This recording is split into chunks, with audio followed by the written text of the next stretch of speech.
o pastor Márcio, ele tem conduzido a gente num pensamento desde daquele teatro, do que foi o papel de João Batista, qual foi o papel de João Batista quando desde do nascimento, desde da gravidez de Isabel.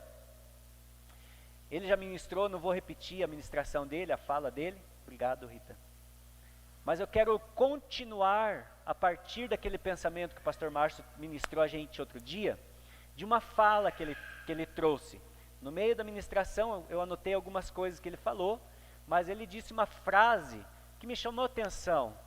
Como que João Batista fez isso? Como que ele preparou o caminho para o Senhor? Como é que ele conduziu? Qual foi o ministério de João Batista, afinal de contas? Como é que ele exerceu o ministério dele?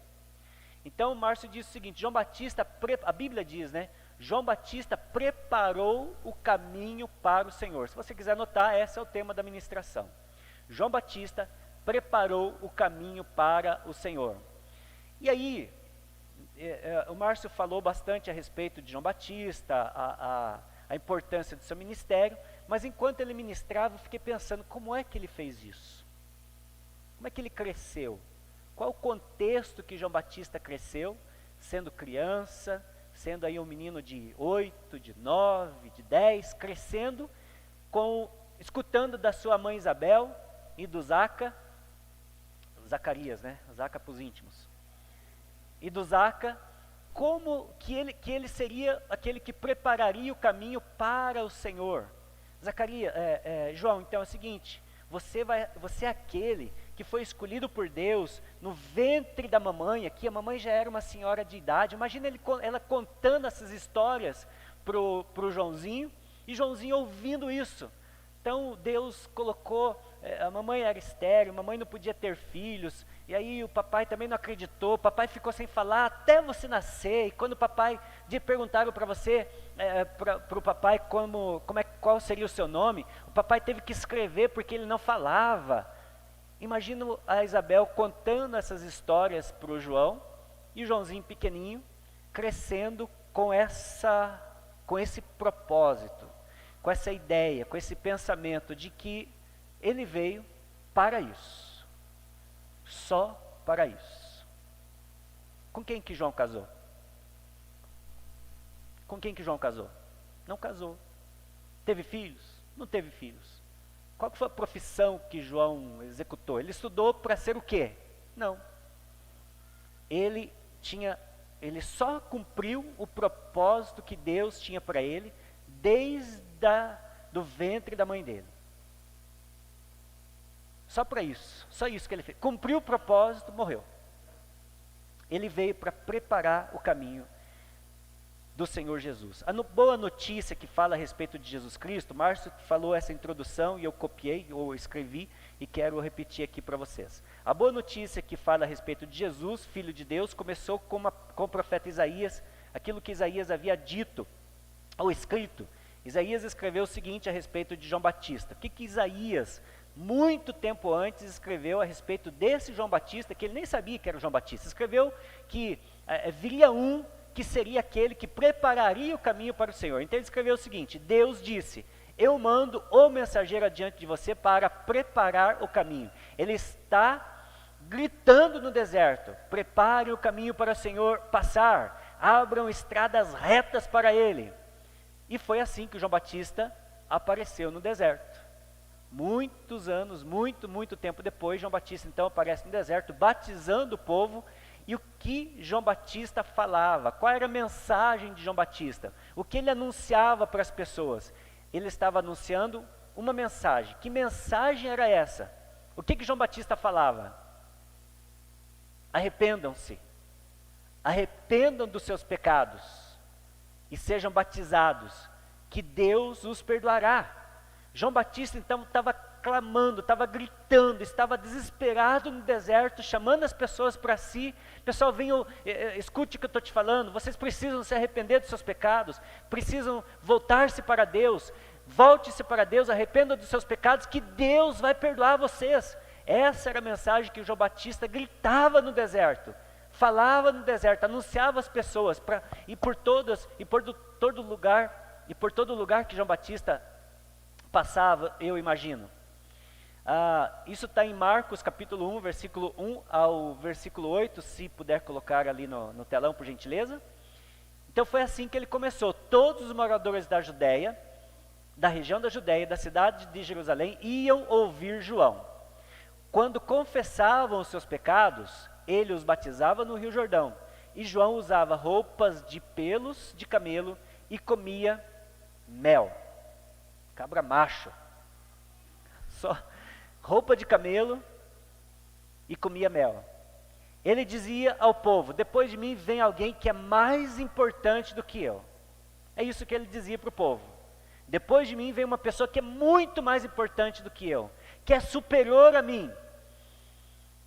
E eu não mereço a honra de me abaixar e desamarrar as correias das suas sandálias, ou das sandálias dele. Eu batizei vocês com água, mas ele os batizará com o Espírito Santo. Ele os batizará com o Espírito Santo. Queridos, dada essa introdução, João Batista, então, foi um profeta enviado por Deus. Não foi alguém que acordou de manhã: o que eu vou fazer hoje? Eu acho que eu vou sair no deserto hoje falando para... Não, ele foi enviado. E ele sabia disso, ele tinha convicção disso.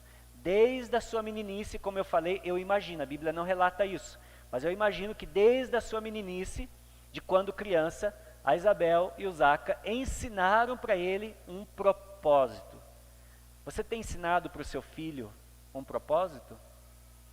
O propósito de cumprir a vontade de Deus. Qual é o propósito que você ensina para o seu filho?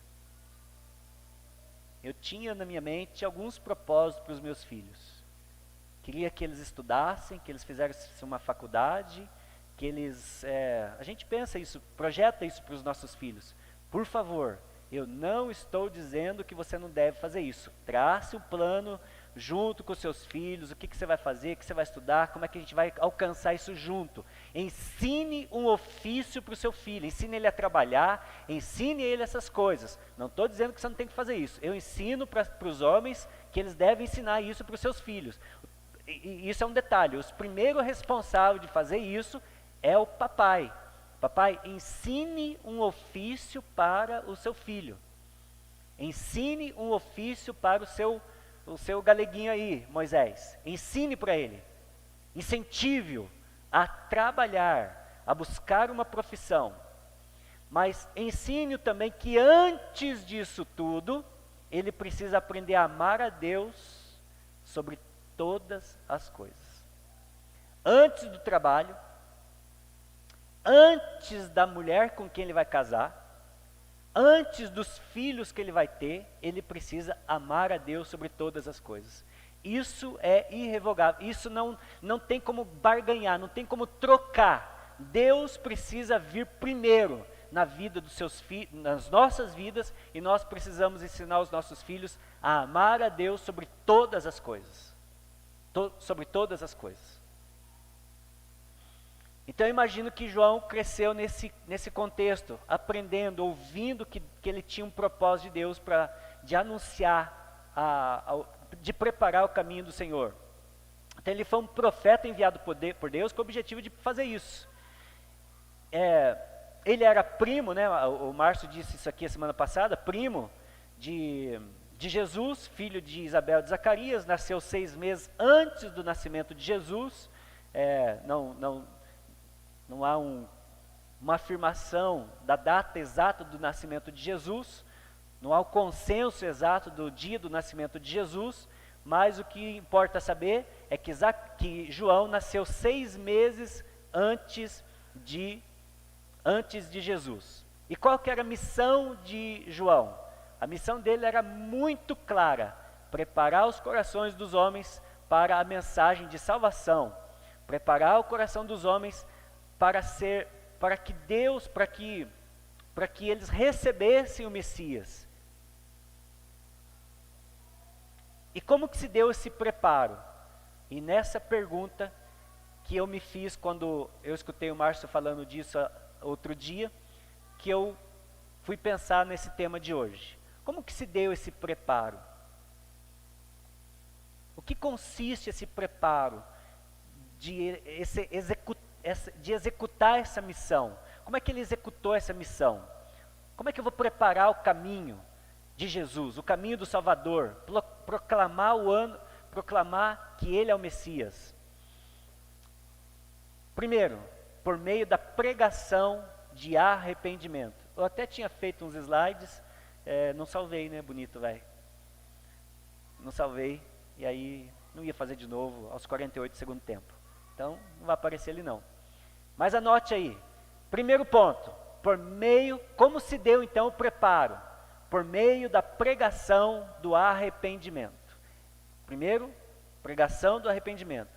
A pregação básica de João Batista durante o seu ministério foi sobre a necessidade de cada pessoa experimentar o arrependimento, passar pelo arrependimento para poder participar do reino de Deus. Então ele não mentia para as pessoas, para poder participar, para poder entrar no reino de Deus, para poder acessar o reino de Deus, você precisa se arrepender dos seus pecados. Preparar o caminho significa trabalhar o terreno do coração do homem no qual o Senhor deseja entrar, removendo os obstáculos à sua presença. Tirar todo obstáculo. O pecado é um obstáculo que impede a pessoa de entrar no reino de Deus. Então a pessoa precisa se arrepender dos seus pecados, ter os seus pecados anulados, apagados, cancelados, perdoados, para poder entrar no reino de Deus. Se ela não se arrepende dos seus pecados, o pecado vai continuar sendo um obstáculo para que ela acesse o reino de Deus. Por isso, João Batista dizia: arrependa dos seus pecados, confesse os seus pecados, para que vocês possam remover esse obstáculo e entrar no reino de Deus. Uma pessoa que não se arrepende dos seus pecados, que continua sem arrependimento, que não busca o Espírito Santo para que o Espírito Santo gere esse arrependimento, ele vai ter sempre esse obstáculo diante dele, mesmo Jesus tendo já perdoado os seus pecados. Mas se ele não confessa os seus pecados, se ele não reconhece os seus pecados, se ele não se arrepende, ele continua tendo esse obstáculo e não entra na presença de Deus. Então o primeiro ponto é, por meio da pregação do arrependimento dos seus pecados. Os corações sem Jesus estão cheios de maldade. O coração de uma pessoa sem Jesus está cheio de ódio, está cheio de rancor, está cheio de mentira, está cheio de indiferença e outras coisas mais. Isso tudo isso tudo impede a pessoa de entrar no reino de Deus. Isso representa as sujeiras do caminho a serem removidas. Preparar o caminho é tirar tudo isso do caminho para poder entrar no reino de Deus. Então, essa sujeira precisa ser removida para que ele possa vir às suas vidas. Sem arrependimento, não há como ele ter comunhão com o homem. Não tem como o homem ter comunhão com Deus, não tem como Deus ter comunhão com o homem. Arrependimento significa mudança de pensamento, significa mudança de sentido, arrependimento significa mudança de atitude. Então uma pessoa que diz, eu estou arrependido, ele está dizendo o seguinte, eu mudei meu pensamento, eu já não penso mais isso, eu estou mudando o sentido, eu estava indo nesse sentido, eu estava fazendo desse jeito, mas eu me arrependi. Não vou mais para aquele lugar. Isso também é chamado de conversão. Quando uma pessoa está indo, ele se arrepende, vê que está no caminho errado, ele precisa voltar.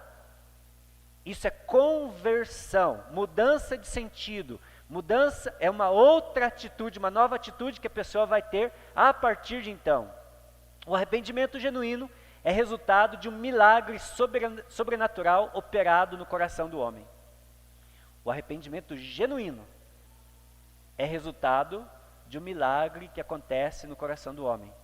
Por que eu digo isso? Porque há algumas atitudes que uma pessoa pode ter que não é arrependimento. Aquilo que vem do homem, aquilo que vem da minha psique, das minhas emoções, da minha decisão só, não é arrependimento. Eu posso sentir mal, estou me sentindo mal pelo que eu fiz. A pessoa pode até reconhecer que ele fez algo errado e continuar fazendo errado. Ele sabe o que fez de errado. Ele pode até ter consciência de algo que ele fez que é errado, que não deveria ter feito, e continuar fazendo. Ou seja, ele se sentiu mal pelo que fez, mas ele se sentiu mal, mas daqui a pouco aquilo passa, e ele continua com aquelas mesmas atitudes, não mudou a atitude. Arrependimento genuíno, eu quero afirmar isso, é o Espírito Santo de Deus que promove no coração do homem, e por isso é o milagre. Milagre é tudo aquilo que o homem não pode fazer, que não pode fazer. É algo que o Espírito Santo gera dentro do coração do homem. Por isso que nós precisamos orar: Espírito Santo, mostra o que está de errado, mostra o que tem aqui que eu preciso me arrepender. Porque pode ser que eu não tenha assim uma clareza, uma clareza total que aquilo é errado, ou que eu preciso de arrependimento. Então eu afirmo que ele vem de um resultado de 2 elementos. Quando é que uma pessoa se arrepende genuinamente? Primeiro, quando ela ouve uma pregação do Evangelho. É o Evangelho que mostra para o homem onde ele está falhando. O Evangelho, então, quando ele lê a palavra, ele lê o Evangelho mostra para ele, sinaliza para ele que ele precisa mudar. Ok? O Evangelho, então, seria como placas de sinalização para mim e para você. Você não deve fazer isso. Aquele que mentia, não minta mais. Aquele que roubava, não roube mais. Não pode. Converta as suas atitudes. Mude as suas atitudes. Aquele que traía, não faça mais. Aquele que dava um jeitinho nos negócios, que fazia as coisas assim, aquele malandrão, né? Não seja mais assim. Quando ele tem a pregação do Evangelho, ele se depara com a verdade do Evangelho, ele olha para a sua vida, ele precisa ter uma conversão, uma mudança de atitude. Então, eu entendo que esse milagre do arrependimento genuíno, ele só pode vir, primeiro, por 2 elementos. Primeiro, é a pregação do Evangelho. E segundo, é a operação do Espírito Santo na pessoa. A mudança de atitude depende de uma nova disposição do coração que vai além de uma mera manifestação externa de impressionar os homens. Abra por gentileza, ou coloque ali por gentileza, Radassa, Atos 2, versículo 37.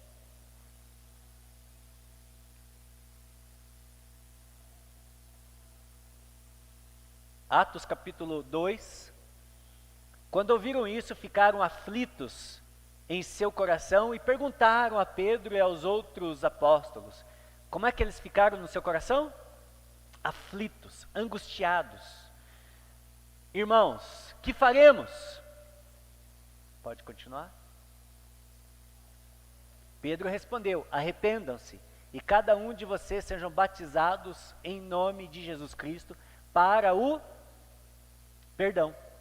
Sem arrependimento não há perdão. Quando há arrependimento e a confissão do pecado, aí então há perdão. E para o perdão de seus pecados, e receberão o dom do Espírito Santo.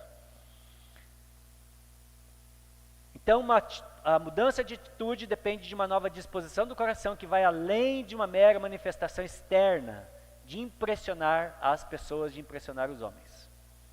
Segundo, qual foi a maneira... De que maneira? Qual foi o processo? Como é que João Batista fez isso? Como é que ele cumpriu o seu ministério? Primeiro, por meio da pregação do arrependimento. Vocês precisam se arrepender. Segundo, por meio de uma confissão, da confissão dos pecados. Toda a multidão saía ter com João no deserto, confessando os seus pecados. Eles confessavam os seus pecados. Eles reconheciam os seus pecados. Em Lucas capítulo 3, versículo 10 e 14, nós vemos alguns exemplos de pecados que eram confrontados na pregação do Evangelho. Lembra que eu disse? Na pregação de João. Primeiro ele falava, ele pregava. E as pessoas ouvindo ele, olhavam, não tinha Bíblia, não tinha o Evangelho escrito. Então ele tinha a palavra de João sendo pregada, e eles ouviam João Batista, e pela pregação da palavra de João Batista, então, aos seus corações, eles eram confrontados. Lembra que eu disse? Pela pregação do Evangelho, vem o arrependimento. Põe lá, por gentileza, João, capítulo 3, Lucas 3, versículo 10 ao 14.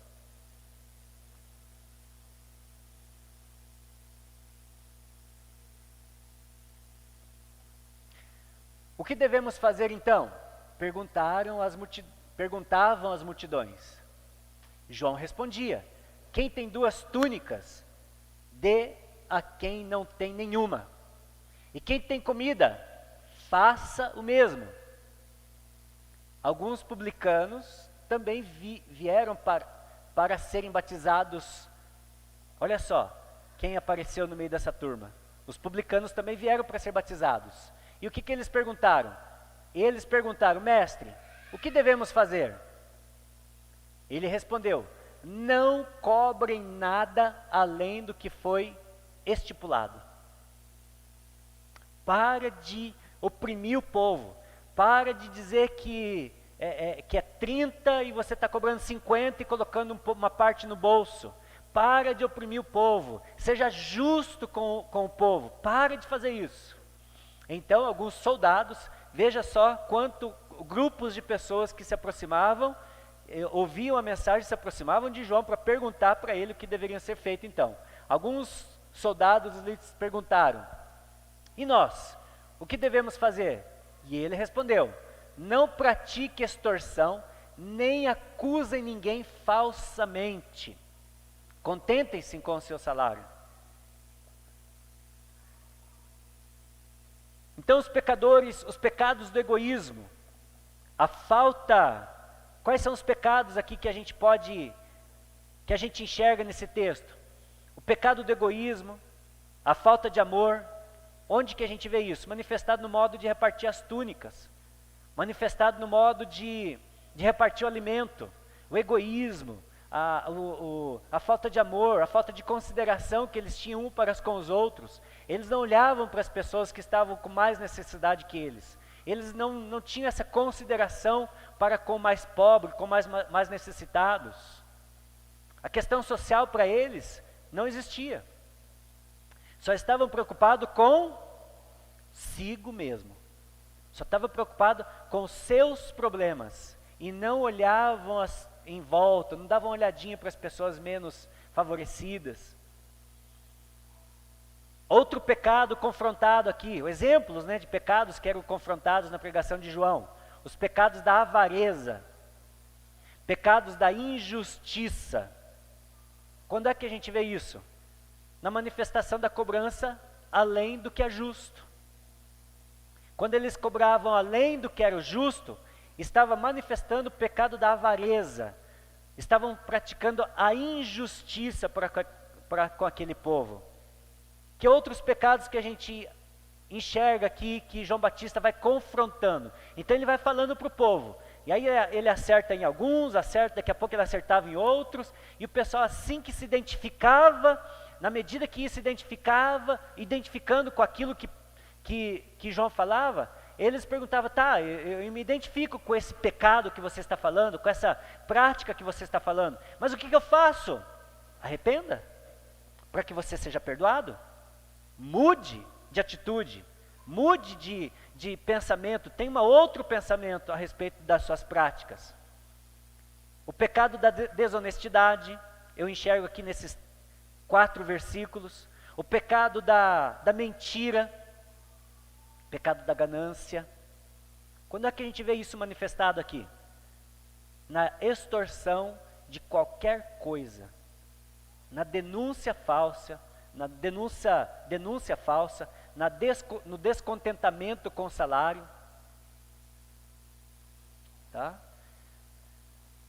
É triste quando você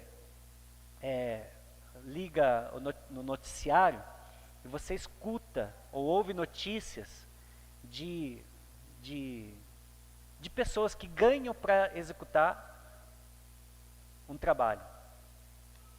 E aí, O sujeito não contente com aquilo que ganha, ele aceita suborno. E a gente vê isso na política, a gente vê isso na polícia, a gente vê isso no executivo, no legislativo, no judiciário, a gente enxerga isso, notícia toda hora. Toda hora. A gente vê isso nos negócios, né? Quanto é que você está pedindo nesse, sei lá, que objeto? Nessa cadeira? Ah, eu estou vendendo por 30. Ah, tá bem. E aí alguém quer comprar e eu digo o seguinte, e aí, quanto que Moisés está vendendo aquela cadeira? Ah, ele está vendendo por 40. Ah, o Moisés está vendendo por 40? Sim. Com a intenção de colocar 10 no bolso. Agora, se eu chego para Moisés, Moisés, você quer quanto nessa cadeira? Quero 30. Ok, Moisés. Se eu vender por 40, eu posso ficar com os 10? Pode, claro. Aí tudo bem.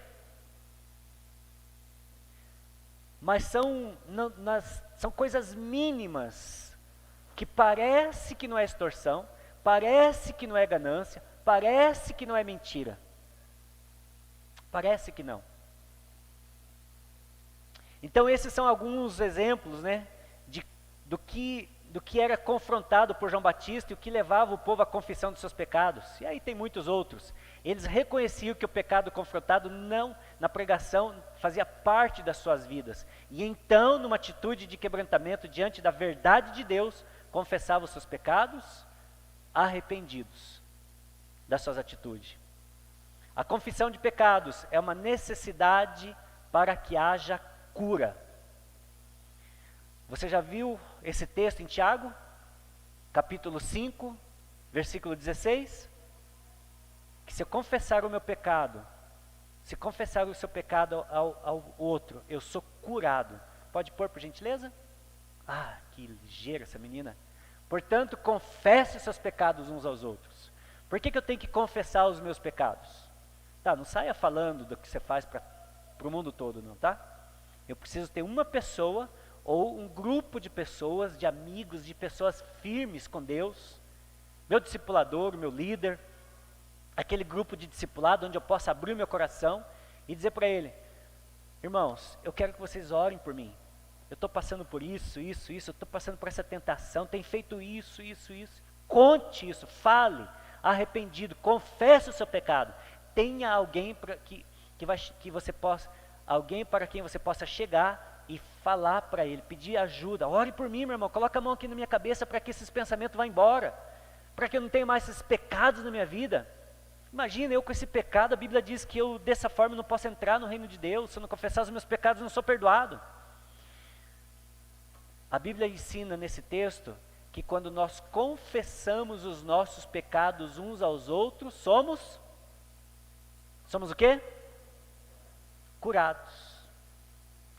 Então, há uma necessidade de abrir o coração para alguém, de falar para alguém, de confessar para alguém, de rasgar o verbo para alguém, de chorar para alguém no colo de alguém, ou no ombro de alguém. Me ajuda, está difícil, não estou conseguindo vencer essa tentação, esse pecado, estou lutando contra isso faz tempo. Enquanto não confesso o pecado, não há cura. Quando é que há cura? Quando eu abro o coração. Que bom poder ter falado isso com você. Que bom que você me ouviu. Que bom que você pode colocar a mão na minha cabeça e liberar perdão sobre a minha vida. O alívio vem. O perdão vem. A cura vem. Você confessa o seu pecado a Deus para ser perdoado e purificado de toda injustiça. E confessa ao outro para ser curado.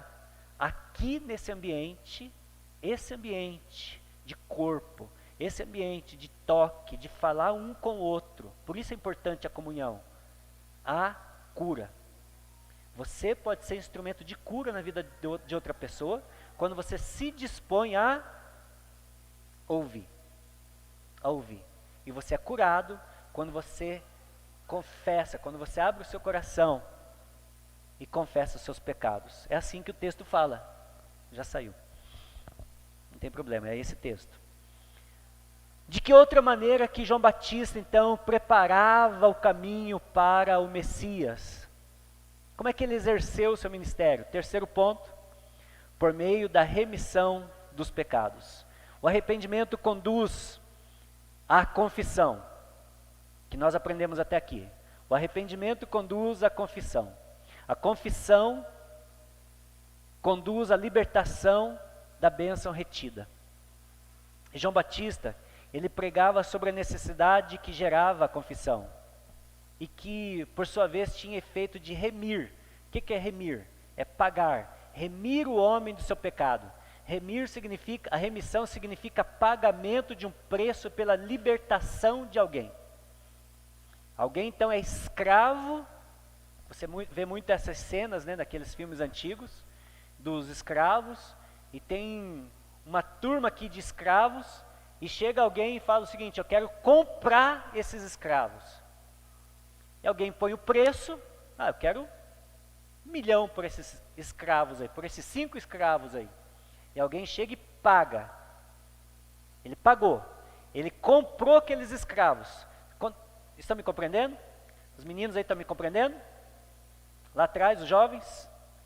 Remissão é, eu compro aquelas pessoas e agora eles são meus. E o que eu faço com elas? Agora eles são meus escravos, eu posso usá-los ou eu posso libertá-los. O que é remissão então? Eu compro os escravos. Remissão é compra e liberta. O que Jesus fez conosco? Ele nos comprou e nunca mais você vai esquecer disso, né? Remissão é isso. Remissão é pagamento por um preço pela libertação de alguém. Uma vez que o pecador tenha o pecado perdoado, pode desfrutar novamente das bênçãos divinas em todos os seus caminhos. Deixa eu te falar. Nós temos declarado essa verdade que você pode experimentar na sua vida. Você pode experimentar coisas novas na sua vida. Desde que existe um caminho. Pastor, então uma pessoa que está em pecado, que não confessa, que não se arrependeu, pode experimentar coisas novas? Não. Não pode. Não pode, não vai. Qual é o processo, qual é o caminho então para ele experimentar coisas novas? Precisa se arrepender dos seus pecados. Precisa confessar os seus pecados. E aí então ele pode viver em novidade de vida. É em Cristo Jesus que essa pessoa pode viver em novidade de vida. Ninguém vai viver novidade de vida se não se arrepender dos seus pecados. Vai ficar na mesma vida. Não há arrependimento, não há mudança. Ele vai continuar indo para aquele sentido. Não vai experimentar coisas novas em Cristo Jesus. Ele vai continuar indo por aquele caminho. Então ele pode experimentar sim novidade de vida, ele pode experimentar, desfrutar novamente das bênçãos divinas em todos os seus caminhos, quando ele se arrepende e quando ele é remido. Jesus poderá se mover livremente no coração remido ou redimido, cujas transgressões tenham sido perdoadas. E por meio da remissão dos nossos pecados, por meio da morte de Jesus Cristo no Calvário, Deus mesmo nos convida a sentar à mesa. Por meio da remissão dos nossos pecados, ele diz o seguinte: agora você pode se achegar à minha mesa, agora você pode ceiar comigo, você está livre para isso. Deus nos convida a sentar à mesa para desfrutarmos da sua presença, Deus nos convida para sentar à mesa e desfrutarmos da sua comunhão. João Batista, ele desenvolveu o seu ministério de trabalhar o terreno do coração dos homens para que estes pudessem receber o Senhor Jesus em suas vidas. Foi isso que João Batista veio fazer. Veio trabalhar o coração dos homens para que eles pudessem receber Jesus. E por meio do arrependimento genuíno e do ensino sobre a confissão de pecados, ele mostrou o caminho para a libertação. Ele mostrou o caminho para o perdão da parte de Deus.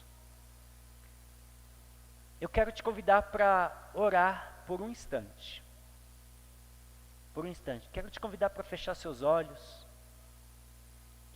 Não precisa disso. Quero te convidar para fechar seus olhos por um instante. Se concentre no que você ouviu até agora. Peça ao Espírito Santo que, não vou colocar música, nada, é você e o Espírito Santo. Eu não quero nem te manipular com nenhum tipo de fala.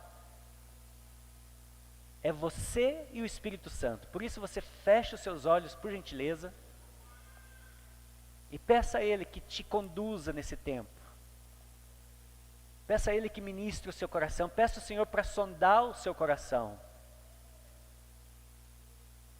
Espírito Santo, sonda o meu coração.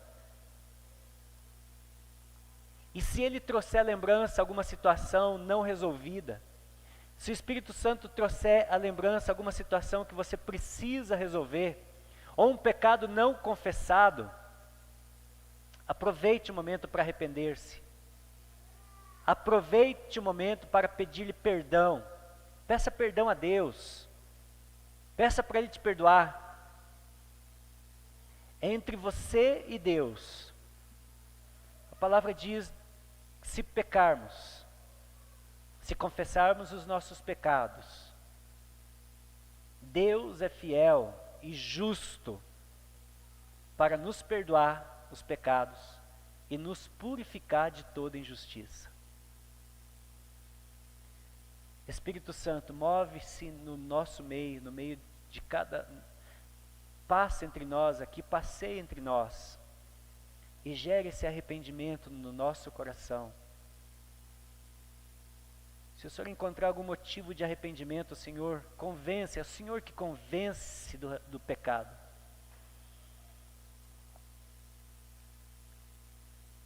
Peça perdão ao Senhor. Peça perdão a Ele para que você possa ver a sua comunhão restaurada, para que você possa ter acesso livre à presença de Deus, para que você não tenha nenhum obstáculo entre você e Deus, para que a sua comunhão seja restaurada e toda a sua vida livre de qualquer embaraço, toda a sua vida livre de qualquer obstáculo. É injustiça, o pecado é injustiça. O pecado é injustiça. Qual é a justiça? A justiça é, você é livre para estar na presença de Deus. Injustiça, quando você é impedido de estar na presença de Deus por conta do pecado. A injustiça já foi satisfeita na cruz de Cristo. Naquela cruz, Jesus manifestou a justiça. Naquela cruz, Jesus satisfez a justiça que era requerida pelo pecado. O pagamento pelo pecado já foi aceito. O preço já foi pago naquela cruz. Então, uma pessoa que ainda está impedida de estar na presença de Deus, está sob a injustiça. E quando você confessa o seu pecado, você se torna justo novamente, livre. Nada pode impedir você de estar na presença do Pai. Nada pode impedir você de se achegar à mesa, confiadamente, e ter comunhão com o Pai. Tomar do pão, tomar do cálice e receber a vida de Deus na tua vida, receber as bênçãos de Deus para a sua vida. Não impeça mais, não permita mais que esses embaraços impeçam a bênção de Deus de chegar na tua vida. Não impeça mais.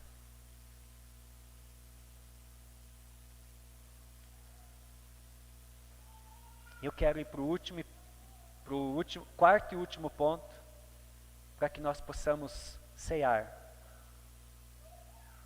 Vocês estão aí? Ah, vocês estão aí. Estava escuro, né?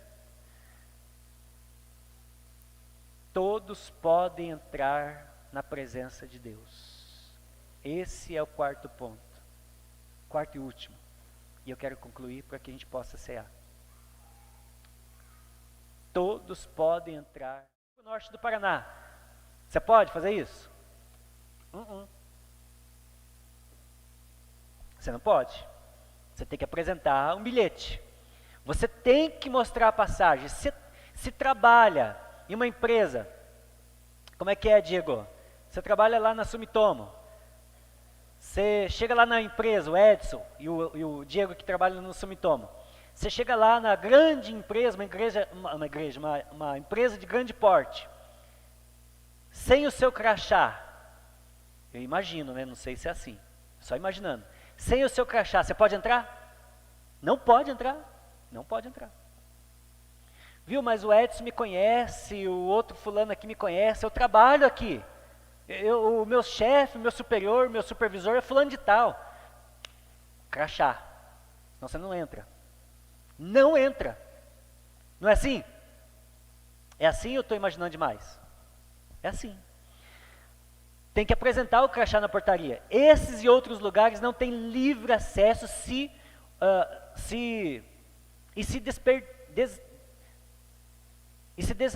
não sei o que eu escrevi aqui.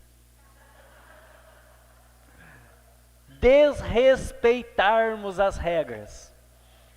Eu acho que eu trocar essa palavra aqui. E se você desrespeitar essas regras, você não entra. Tem regra. Tem o que te faz entrar, o que te dá direito de entrar. Tá? Então nós não podemos causar nenhum transtorno. Em alguns países, por exemplo, a Ariane está vendo isso, né? Você pode até entrar, você pode até entrar, mas você tem que ter uma autorização para entrar. E depois você pode ficar por algum tempo, depois você tem que ter uma outra autorização para você permanecer. Ou você volta para o seu país de origem. Alguns países, inclusive, se você entrar sem autorização, você pode ser morto. Sabia disso ou não? Você pode ser morto, vai morrer. Se entrar em alguns países, por exemplo, que se ultrapassar a fronteira sem passaporte, sem o visto, você pode ser morto. E você sabia que no passado o acesso à presença de Deus também era restrito? Sabia ou não? Qualquer pessoa podia chegar na presença de Deus? Não podia. Não podia. Não é qualquer pessoa. Chegava lá o bonitão, eu vou entrar aqui nesse tabernáculo aqui, dá licença. Não podia entrar. Era restrito. Ele não podia entrar, não é porque as pessoas não queriam que ele entrasse. Por que ele não podia entrar? Pela própria segurança dele, se ele entrasse naquele lugar, sem a credencial, sem aquilo que fosse necessário para a pessoa entrar, ele era fulminado, ele era morto. É isso que acontecia com uma pessoa que não tinha as credenciais para entrar no Santo dos Santos, para fazer o trabalho lá dentro do Santo dos Santos. Aquela pessoa era fulminada. Pois é, somente aquele que tinha credencial podia estar junto do Senhor. E quem era essa pessoa? O sumo sacerdote. Não era só o sacerdote, ele precisava ser o sumo sacerdote. Desde os tempos de Moisés, apenas o sumo sacerdote podia entrar no Santo dos Santos. É o local onde Deus se fazia presente, onde Deus se manifestava, onde Deus falava com o homem. Onde Deus falava com o homem através da Arca da Aliança. E uma vez por ano, somente uma vez por ano, esse sumo sacerdote, esse camarada, esse sacerdote, ultrapassava o véu e entrava naquele lugar com uma tigela com sangue de um animal sacrificado e despejava esse sangue na tampa da arca, na tampa ali passava pelo propiciatório e entrava na arca, naquele lugar naquela bacia chamada propiciatório. Então ele entrava com um jarro uma bacia com sangue do animal sacrificado, ele entrava com muito cuidado para não derramar. Imagina se ele tropeça lá dentro, tropeçou lá dentro e agora não colocou o sangue lá, era fulminado. Então ele entrava com muito cuidado e despejava aquele sangue naquele propiciatório, para que ele pudesse então fazer o trabalho lá dentro. Isso era necessário, pois a consequência do pecado é a morte. O sangue representa o seguinte: o sangue é o sacrifício de um animal, aquele sangue que ele está levando lá para dentro, é o sacrifício de um animal que foi sacrificado pelo pecado dele, para que ele pudesse entrar naquele lugar. Então, vai que ele derramasse aquele sangue, ele precisava entrar com o sangue. O salário do pecado é a morte. Ele era morto. Hebreus capítulo 9, versículo 2, Romanos 6, versículo 23, não precisa pôr agora, filha, só estou citando para aqueles que estão anotando. Então o animal substituía a morte de uma pessoa. Então, através desse ritual, o sumo sacerdote representava todo o povo de Deus e os seus pecados eram encobertos. O que é pecado encoberto? Está vendo isso aqui? Isso aqui é o pecado. O que fazia? O pecado era encoberto. Cadê o pecado? Onde que está o pecado? Vou mostrar para vocês, ele está aqui ainda, viu? O pecado está aqui. Onde que ele está? Ele está encoberto. Encoberto. E Jesus veio fazer o quê? Ele veio para encobrir o pecado? O que Jesus veio? Eis o Cordeiro de Deus que encobre o pecado. É isso? Vamos lá, igreja, me ajude. Que faz o quê? Tira o pecado. Cadê o pecado? Não tem mais. Não tem mais pecado? Não, não tem. E agora? O que significa? Então, se eu não tenho mais pecado, eu posso entrar. Você não está entendendo? Não. Deixa eu falar de novo. Não tem mais pecado, meu irmão. Não tem mais pecado. Se não tem pecado, você é livre para entrar na presença de Deus. Livre. A Bíblia diz, entrai confiadamente na presença no trono da graça, pelo sangue de Cristo. Sabe o que é confiadamente?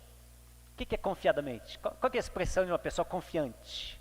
Segura. Muito bem, obrigado, Zé. Uma pessoa segura. Pessoa segura, ele entra confiadamente. Vai entrando. Confiança, com o peito estufado. Por quê? A Bíblia diz, pelo sangue que está diante do trono. Então ele vai pisando naquele sangue. Ele vai pisando naquele sangue e ele pode entrar diante do trono da graça pelo sangue de Cristo. A confiança não está nele. A confiança está em saber que os pecados foram perdoados. Aleluia, aleluia. Então qualquer outra pessoa que ultrapassasse o véu, meu irmão, e entrasse ali, perderia a sua vida, inclusive o sumo sacerdote, caso ele não levasse o sangue do sacrifício, que era o passaporte para a entrada dos santos dos santos. Passaporte, o crachá.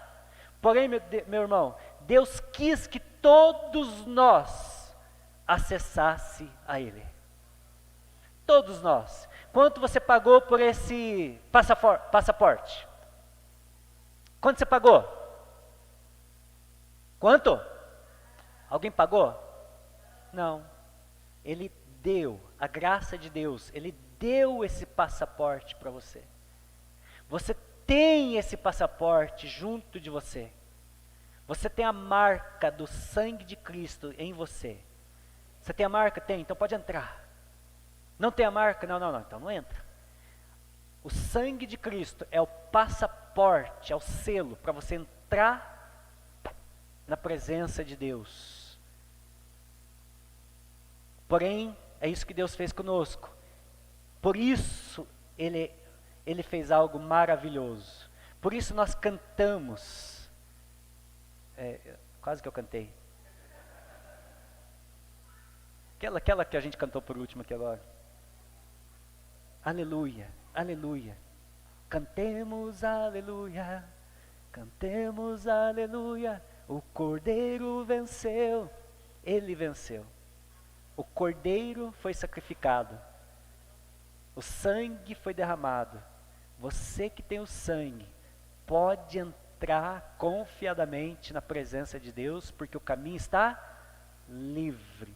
Tem pecado? Pastor, eu confessei os meus pecados agora mesmo aqui, naquele tempo que apagaram as luzes aqui. Eu fechei meus olhos, falei com o Espírito Santo, confessei o meu pecado. E eu falei para o Espírito Santo que se tiver alguém que eu tenha que perdoar, eu vou sair daqui o mais rápido possível e vou conversar com essa pessoa. Pronto. É assim que resolve. E aí entra confiadamente na presença do Pai.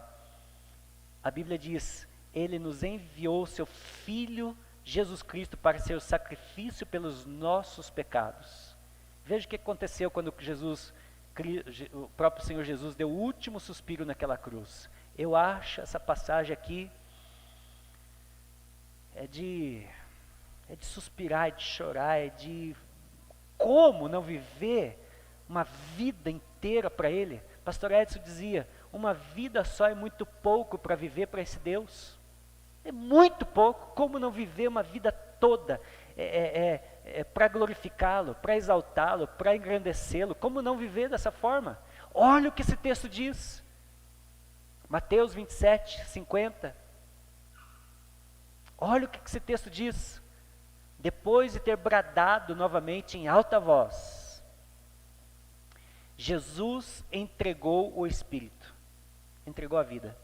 Naquele momento, o véu do santuário rasgou-se em duas partes, de baixo para cima. Assim? De alto a baixo. Vamos ver o que significa isso. De alto a baixo. A terra, lembra que o Edson cantou agora há pouco? A terra tremeu e as rochas se partiram. Você está visualizando esse terremoto, esse povo correndo, essas pedras rolando, casa caindo, árvore partindo ao meio? O sepulcro se abriu.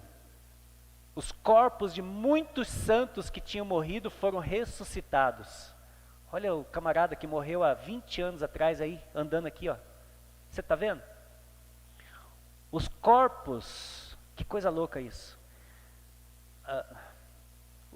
E saindo dos sepulcros depois da ressurreição de Jesus, entraram na cidade santa e apareceram a muitos.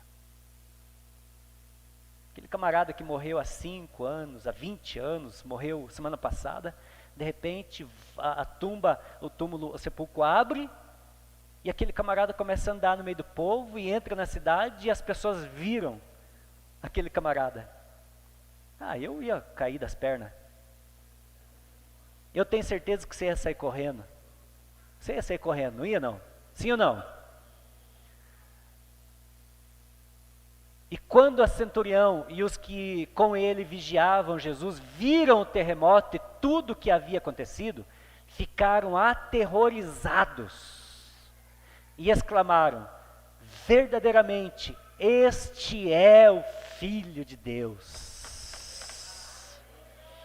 Lembra de João?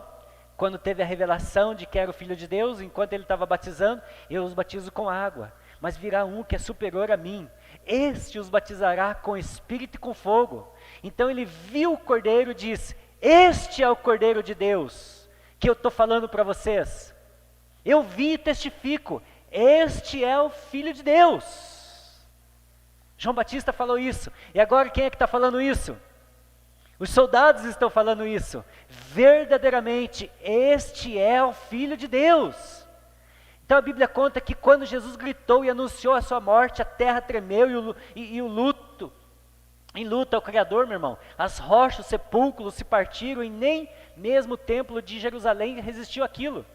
No momento em que Jesus entregou seu Espírito, o véu que impedia o acesso dos Santos dos Santos, que impedia as pessoas de entrar no Santo dos Santos, foi rasgado de cima a baixo. Eu disse que ia explicar isso. Eu não vou explicar, só vou falar. O que significa isso? De cima a baixo. Ou seja, Deus vindo ao homem.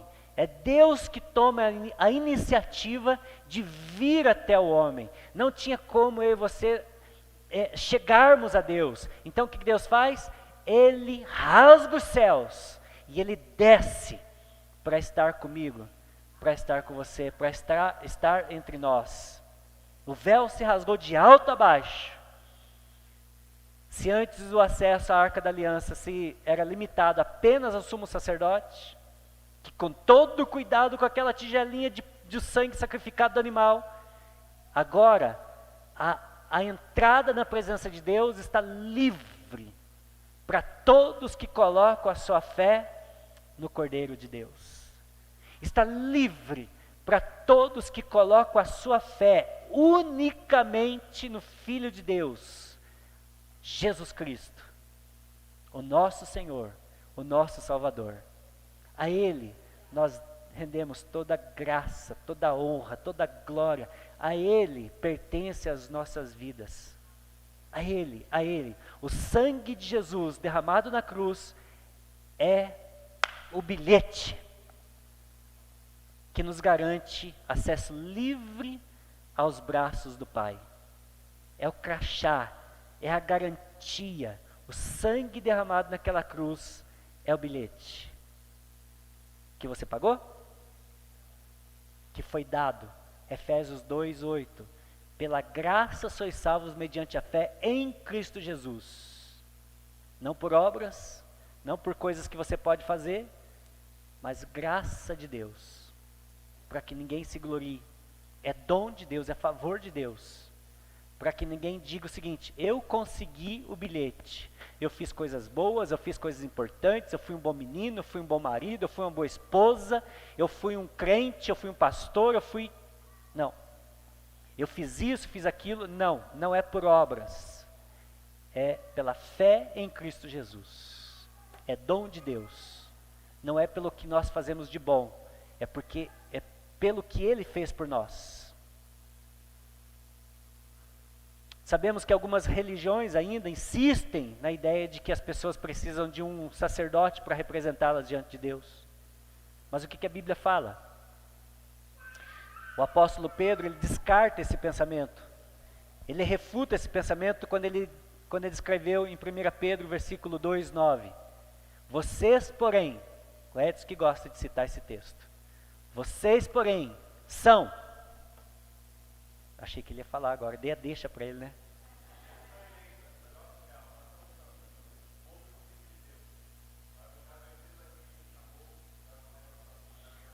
Vocês, porém, são geração eleita, sacerdócio real, nação santa, povo exclusivo de Deus. A quem você pertence? O que você é? Nação santa, geração eleita, sacerdócio real. Você é sacerdote e é rei. Você é rei e sacerdote. Você é filho. Você é filha do rei. Você é rei. Ah, pega isso para você. Toma isso para a tua vida. Pega isso para a tua vida. Nunca mais esqueça quem você é, quem que Deus fez por você. Ou seja, agora todos que creem em Jesus Cristo como o único Salvador se tornam sacerdotes. E pode entrar na presença de Deus livremente. Você é sacerdote. Você é sacerdote real. E agora você pode entrar na presença de Deus livre. No livro de Hebreus também afirma que podemos ter plena confiança. Lembra que eu falei aqui agora há pouco? Plena confiança para entrar no Santo dos Santos pelo sangue de Jesus, por um novo e vivo caminho que Ele nos abriu por meio do véu. Isto é, o que era o véu? O que era o véu? O seu corpo. O seu corpo.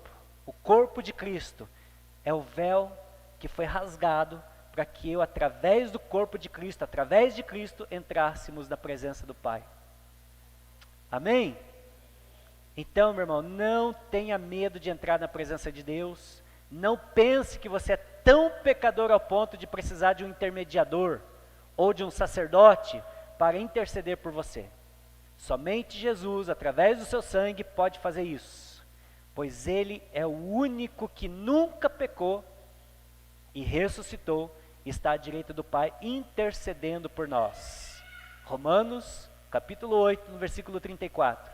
Ele é o único que intercede por nós à direita do Pai. Não existe outro. Não existe outra. Não existe outro. A palavra de Deus é muito clara quando diz em 1 Timóteo 2:5, muito clara, pois há um só Deus, um só mediador entre Deus e os homens, o homem, Cristo Jesus. Meu Deus, que coisa maravilhosa! Somente Jesus Não precisa de mais nada, não precisa de mais ninguém. Por isso, meu irmão, se alguém insistir que você precisa confessar os seus pecados a alguém para ser perdoado, não acredite.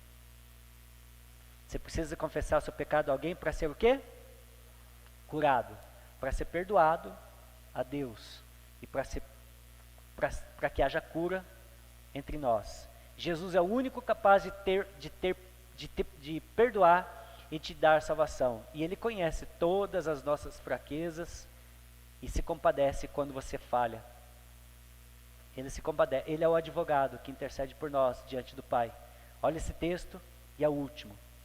Portanto, visto que temos um grande sumo sacerdote que adentrou nos céus. Aonde que ele entrou? Nos céus. Jesus, o Filho de Deus.